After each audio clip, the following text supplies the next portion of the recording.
22 April 2025కి 5 terrorist గాళ్ళు 26 మందిని అతి దారుణంగా చంపేశారు. పెహల్గాం అని ఒక ప్లేస్లో, అది శ్రీనగర్ నుంచి 90 కిలోమీటర్స్ దూరంలో ఉంది.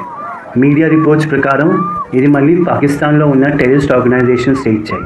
ఈ సంఘటన తర్వాత మన ఇండియన్ గవర్నమెంట్ మన ఇండియన్ ఆర్మ్ ఫోర్సెస్తో కలిసి పాకిస్తాన్లో ఉన్న కొన్ని టెర్రరిస్ట్ క్యాంప్స్ని ధ్వంసం చేశాయి. సిచ్యువేషన్ చాలా టెన్స్గా ఉంది.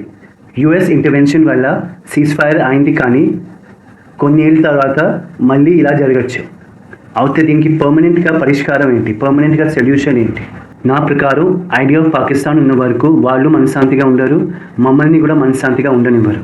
అందుకే పాకిస్తాన్ని మెల్లిమెల్లిగా డిస్మాంటిల్ చేయాలి, బలూచిస్తాన్తో మొదలు పెట్టాలి.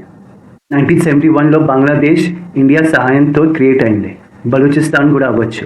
మన national security advisor Ajit Doval గారు కూడా కొన్నేళ్ళ ముందు ఈ ఐడియా గురించి మాట్లాడారు.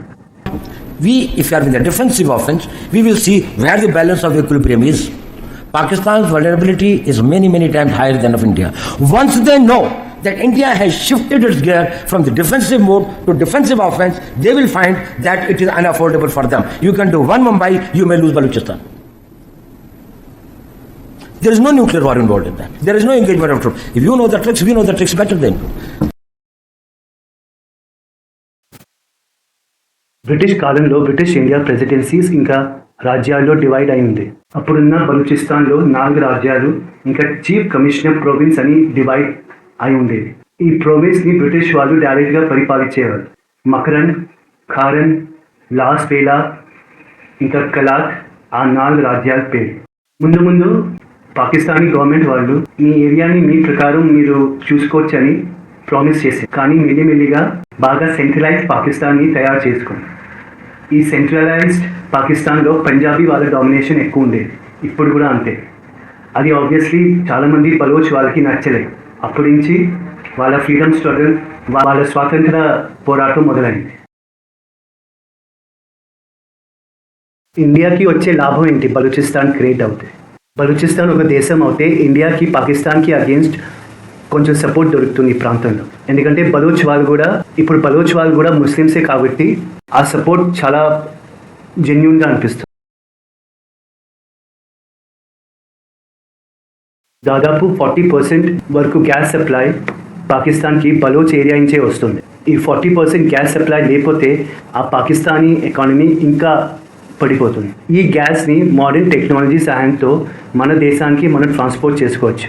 దానివల్ల మన ఎకానమీ ఇంకా బలంగా అవుతుంది. చైనా వాళ్ళ ఎకానమీని ఇంకా బలంగా చేయడానికి, ఇంకా మన దేశాన్ని కౌంటర్ చేయడానికి బలూచిస్తాన్లో బాగా హెవీగా ఇన్వెస్ట్ చేస్తుంది. వాళ్ళ బెల్ట్ అండ్ రోడ్ ప్రాజెక్ట్స్ పేరున బలూచిస్తాన్లో ఉన్న గ్వాదర్ పోర్ట్ని కూడా కంట్రోల్ చేస్తుంది చైనా. బలూచిస్తాన్ ఒక దేశం అయితే చైనాని కౌంటర్ చేయొచ్చు. చైనా బేసిక్గా ఇండియాని చుట్టుముడుతుంది, అది మనం ఆపచ్చు.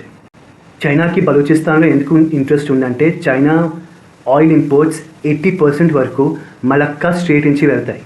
ఆ మలక్కా స్ట్రేట్ని మనం ఇండోనేషియా సహాయంతో ఈజీగా బ్లాక్ చేయొచ్చు, ఎందుకంటే నికోబార్ ఐలాండ్స్ మన కంట్రోల్లో ఉంది కాబట్టి. అందుకే చైనా వాళ్ళు బలూచిస్తాన్లో చాలా ఇన్వెస్ట్ చేస్తున్నారు. బలూచిస్తాన్ ఒక దేశం అయితే మనం ఈజీగా వాళ్ళని కౌంటర్ చేయొచ్చు. కానీ బలూచిస్తాన్ని క్రియేట్ చేయడం అంత ఈజీ కాదు, ఎందుకంటే పాకిస్తానీ ఆర్మీ చాలా పవర్ఫుల్, చాలా బలమైంది. చైనా సహాయంతో ఇంకా లీథల్ ఫోర్స్గా మారుతుంది. చైనా సహాయంతో ఈజీగా మమ్మల్ని ఓడించవచ్చు. బంగ్లాదేశ్ 3 డైరెక్షన్స్లో ఇండియా ఉంది. ఇంకా బంగ్లాదేశ్ పాకిస్తాన్ నుంచి 2000 కిలోమీటర్ దూరంలో ఉంది. అందుకే ఇండియాకి బంగ్లాదేశ్ క్రియేట్ చేయడం అంత కష్టం అవ్వలేదు. కానీ బలూచిస్తాన్ విషయంలో అంత ఈజీ అవ్వదు, ఎందుకంటే బలూచిస్తాన్కి 2 పక్కల పాకిస్తాన్ ఉంది. మళ్ళీ ఇరాన్ ఇంకా ఆఫ్ఘనిస్తాన్తో కూడా బలూచిస్తాన్ బార్డర్ షేర్ చేస్తుంది.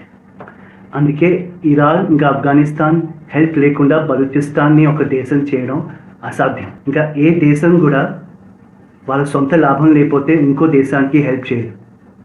బలోచ్ ఫ్రీడమ్ ఫైటర్స్ పాకిస్తాన్లో ఉన్న బలోచ్ ఏరియాయే కాదు, ఇరాన్ ఇంకా ఆఫ్ఘనిస్తాన్లో ఉన్న బలోచ్ ఏరియాని కూడా క్లెయిమ్ చేస్తారు. ఏ దేశం వాళ్ళ సొంత ల్యాండ్ని, భూమిని ఇంకో దేశానికి ఇస్తుంది? అలా చేస్తే ఇరాన్ ఇంకా ఆఫ్ఘనిస్తాన్లో ఉన్న వేరే కమ్యూనిటీ వాళ్ళు కూడా వాళ్ళ సొంత దేశాన్ని క్రియేట్ చేయడానికి ప్రయత్నిస్తారు. ఎస్పెషలీ ఇరాన్లో ఉన్న కర్డ్స్ వాళ్ళు ఖచ్చితంగా అలా చేస్తారు. ఈ కర్డ్స్ కమ్యూనిటీ గత 200 years నుంచి వాళ్ళ సొంత దేశాన్ని చేయడానికి ప్రయత్నిస్తుంది. అయితే దీనికి సొల్యూషన్ ఏంటి? బలోచ్ ఫ్రీడమ్ ఫైటర్స్ ఇరాన్లో ఉన్న ఇంకా ఆఫ్ఘనిస్తాన్లో ఉన్న బలోచ్ ల్యాండ్ని వదులుకోవాలి. ఎలాగో అక్కడున్న బలోచ్ వాళ్ళకి గ్రేటర్ బలోచిస్తాన్ అనే దేశం మీద ఏ ఇంట్రెస్ట్ లేదు. వాళ్ళకి కావాల్సింది జాబ్స్ ఇంకా డెవలప్మెంట్. అది ఇరాన్ ఇంకా ఆఫ్ఘాన్ గవర్నమెంట్ ఇస్తే సరిపోతుంది. మళ్ళీ బలోచ్ పాకిస్తాన్లో ఉన్న బలోచ్ వాళ్ళు నార్త్ బలోచిస్తాన్ని కూడా వదులుకోవాలి. ఎందుకంటే ఎలాగో ఆ ఏరియా పష్తూన్ డామినేటెడ్. పష్తూన్ వాళ్ళకి ఆఫ్ఘనిస్తాన్తో ఎక్కువ కల్చరల్ టైస్ ఉన్నాయి.